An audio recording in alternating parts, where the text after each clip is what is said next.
Il ressort dans votre œuvre que vous avez subi de nombreuses humiliations. Je pense notamment à cette cliente de boulanger qui estimait que les employés de cette compagnie étaient tout juste bons à pousser des chariots. Euh, Écrivez-vous pour prendre une revanche par rapport à ces humiliations? Non, nullement. Je ne parle pas de revanche. Revanche par rapport à quoi? Par rapport à qui? Je fais mon chemin. Mais il y a une chose, c'est que j'ai toujours été considéré comme l'humiliation incarnée. Je suis une humiliation, moi-même, en tout point de vue, ou en de nombreux points de vue, du moins, devrais-je dire. J'ai toujours été traité comme un tartuffe partout où je suis passé au sens moderne de la chose. J'ai toujours été traité comme un béotien au sens oscowadien de la chose. J'ai toujours été pris pour Grégor Samsa dans KFK. J'ai toujours, voyez-vous, été pointé du doigt comme l'étranger, au sens qu'en fait Albert Camus dans l'étranger, c'est-à-dire celui qui ne sait rien. Tout, tout ce que les gens m'ont fait subir sur le plan purement des humiliations, je l'ai transformé. Ce qui fait que j'ai développé en moi une conception matérialiste de la chose, de la réalité et des faits. Celle-ci consiste à dire que la vérité de ce que je vois n'est jamais véritablement totale.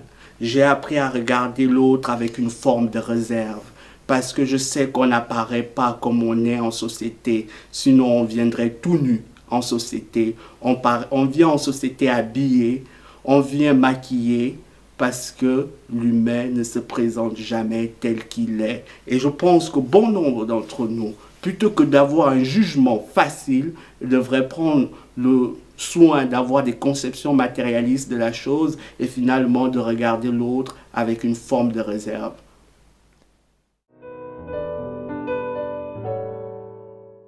Un élément tout à fait singulier, ou du moins à mon sens celui qui frappe le lecteur, c'est la solitude. L'itinéraire d'un guerrier, c'est l'ouvrage d'un homme seul, il me semble. D'un homme seul, du moins, mais d'un homme entouré. Seul mais entouré. Seul mais proche des gens. Je suis quelqu'un d'assez proche des gens. Et je n'ai pas peur de la solitude. La solitude ne m'effraie pas. Au contraire, durant toutes ces années, j'ai développé, n'est-ce pas, une forme d'admiration pour toutes ces personnes qui sont capables de vivre seules, de mener des vies solitaires.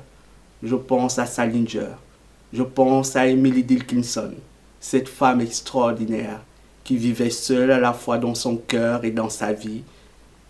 Et je tiens aussi à dire à ceux qui ont peur de la solitude que finalement, celui qui n'a jamais été seul, c'est celui qui n'a jamais connu les moments difficiles, les moments de douleur, les moments de grande responsabilité, car dans ces moments, on est seul. Il y a des gens dans la vie qui sont faits pour vivre seuls. Et je fais malheureusement partie, ou heureusement partie de ces gens-là, je ne sais lequel des deux. Et ce n'est ni bien, ni mal, mais le fait est que je suis concerné.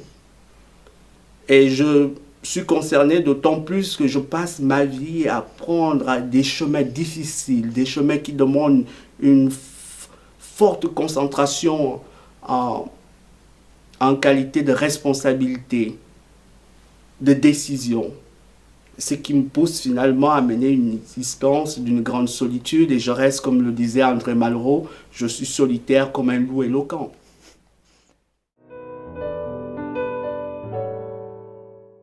Vous admirez et vantez la solitude, mais la vie sentimentale d'un guerrier est-elle aussi aride que vous la décrivez?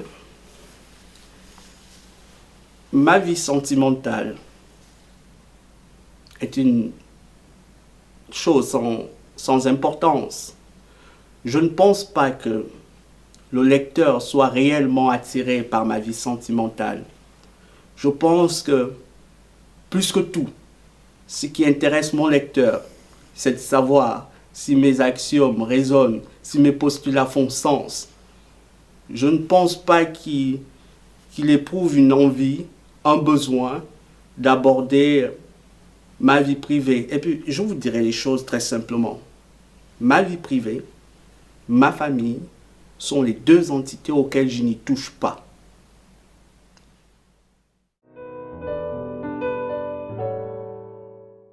Vous décrivez longuement la vie sexuelle ou du moins la sexualité de vos anciens équipiers chez Quick.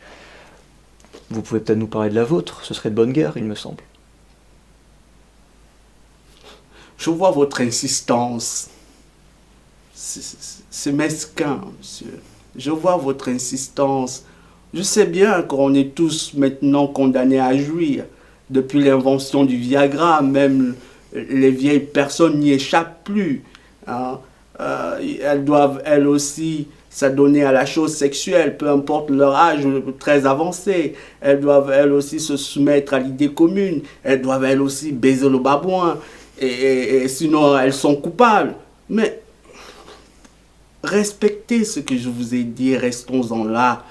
Je ne peux pas vous parler d'une chose sans importance. Ma vie sexuelle est une chose sans importance. Alors, si vous en déduisez, si vous voulez, je suis déjà coupable. Je ne vais jamais vous dire si je jouis ou pas et de quelle manière. Si je jouis comme un éléphant ou comme un lion, du moins comme un hippopotame ou comme une tortue de mer. C'est à vous. Je vous laisse libre recours. Vous pouvez faire toutes les imaginations possibles. Alors, faites-vous plaisir. Je m'en tiendrai simplement au registre humain, hein, si vous n'y voyez pas d'objection.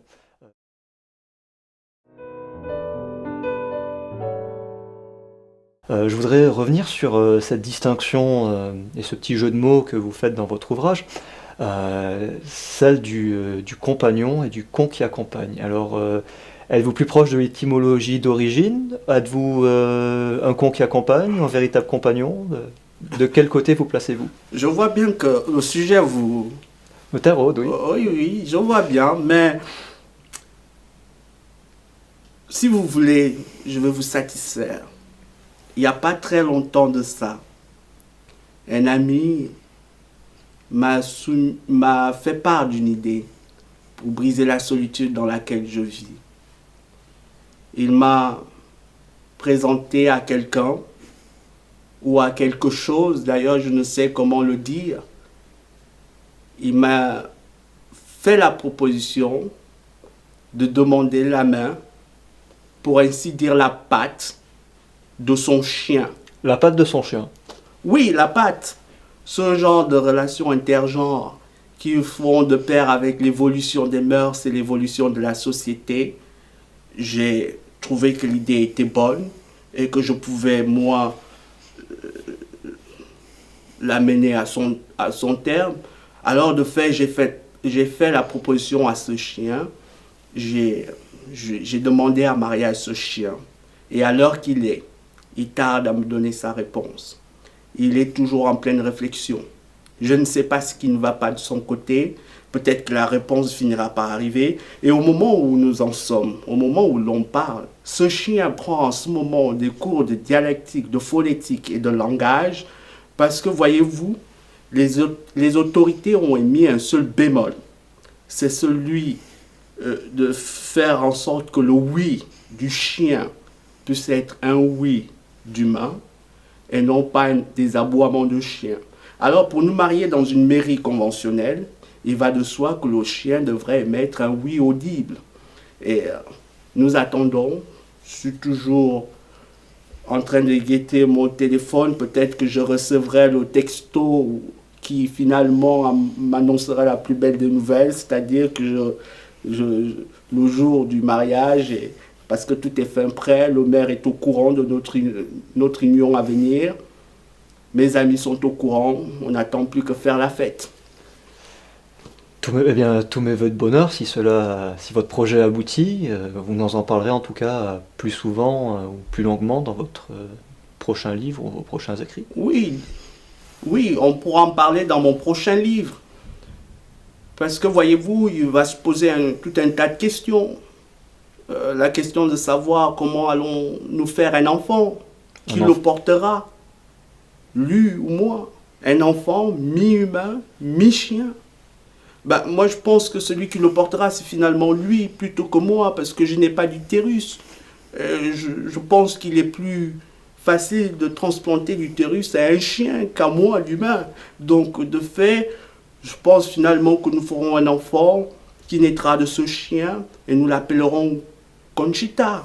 Il perpétuera l'espèce. Je réitère une nouvelle fois mes vœux de bonheur et vous remercie pour cette interview. Avant de prendre congé, Monsieur Alogoela, auriez-vous un message à transmettre à vos lecteurs? Mon message est simple. Au-delà de tout ce que j'ai pu faire passer au cours de cette interview, mon message, c'est celui de l'espoir. L'espoir pour aller de l'avant. L'espoir pour dire que nous sommes les humains et que nous devons tout le temps, en toutes circonstances, avoir le dessus sur le quotidien. Mon espoir, c'est celui de rester debout en toutes circonstances. Et je le dis comme je le pense. La plus grande moralité du livre, de l'itinéraire d'un guerrier, c'est la notion d'espoir. Et je vais faire un geste. Et je veux que ce geste-là reste dans les mémoires, dans les têtes, et que tout le monde puisse le reprendre de façon unanime. Et à partir d'aujourd'hui, l'itinéraire d'un guerrier a finalement un geste qui portera dans l'histoire de l'humanité comme étant le geste de l'espoir. Alors, je vais vous le faire. Peu importe les hauts et les bas, peu importe la gravité et la profondeur des vagues, il faut garder en mémoire qu'il faut rester debout. Il faut avancer, il faut aller de l'avant. C'est ça le geste de l'espoir.